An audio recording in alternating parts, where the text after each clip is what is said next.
The material that we implement in all of our builds need to be of the highest quality.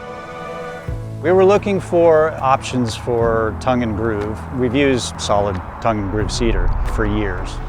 True cedar does fairly well in the weather overall, but the movement of the product, not very consistent. Our supplier had recommended that we would look at using Rainier's product, and it is a thin 1/16 solid veneer that's on top of a finger jointed cedar back. So it gives you the full beauty and the look of a true cedar, but it's not 3/4 inch thick, it's only a 1/16 thick. They brought this product out and we're like, oh, this is brilliant because it's beautiful, it's consistently sized because it's manufactured products versus a solid wood. Much more stable, much less movement, much easier to install generally speaking. So I was sold right away.